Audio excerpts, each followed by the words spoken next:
જાન્યુઆરી 2024ના દિને ગઈકાલ જે ચીખલી તાલુકાના ઘેજ ગામનો એક ઈસમ આદિવાસી સમાજ માટે કેટલી નીચ માનસિકતા ધરાવે છે કે તમે આવ્યા તો મર્ડર કરી નાખીશ અને આદિવાસી ઢોરચારો અને એકદમ નીચ કક્ષાની વાતો કરવામાં આવી હોય એ બાબતે આજરોજ આદિવાસી સમાજના હિતેચ્છુઓ સાથે મોટી સંખ્યામાં ખેરગામ પોલીસ સ્ટેશન ખાતે એટ્રોસિટી એક્ટ હેઠળ કાર્યવાહી કરવા બાબતે ફરિયાદ કરવામાં આવી। ખેરગામ પીએસઆઈ શ્રીએ તાત્કાલિક ધરપકડ કરી કાર્યવાહી કરાશે ની વાત કરી અને જો આ આદિવાસી વિરોધી માનસિકતા ધરાવનાર ઈસમ પર કાર્યવાહી ન કરવામાં આવી તો આવનાર દિવસમાં આખો આદિવાસી સમાજ ખેરગામ પોલીસ સ્ટેશન ખાતે ભેગા થશે। બ્યુરો ચીફ બાલુભાઈ કે ગામવીત વલસાડ।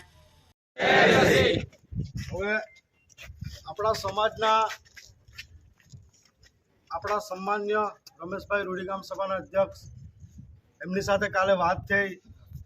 રાકેશભાઈએ બી ઓડિયો મૂકેલું, રમેશભાઈએ બી મૂકેલું, ત્યારબાદ ચર્ચા થઈ અને જે ઓડિયો સાંભળ્યું ને તો એટલું ખરેખર દિલમાં દુઃખ લાગ્યું કે આપણો સમાજ આપણે કોઈને ગાળ નથી આપતા તો એ લોકો આપણને કયા અધિકારથી ગાળ આપે છે।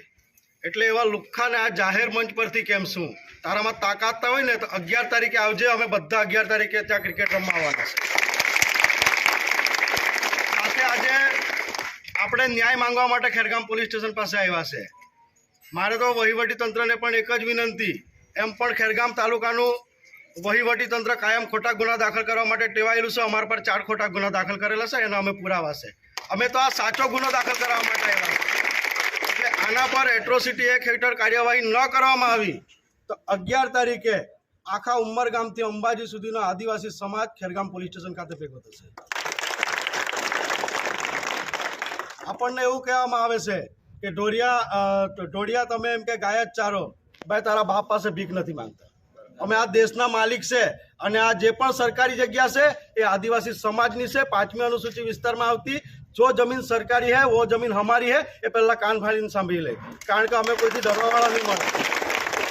અને પેલો તારામાં એટલી તાકાત હોય ને 11 તારીખે આવજે, તને આદિવાસી કોણ છે ને પાઘડીવાળા કોણ છે તે ખબર પાડીશું। એ બોલે છે ને કે તમારા માથા ફાડી નાખું, પણ અમે માથા ફાડવાવાળા નથી। અમે સંવિધાનમાં માનીએ છીએ, કાયદો અને વ્યવસ્થા જાળવવામાં માનીએ છીએ। અમને સંવિધાનિક લડાઈ લડતા પણ આવડે છે અને સમય આવે બિરસા મુંડા અને ભગતસિંહ બનતા પણ આવડે છે। વાત સાંભળી લેજે।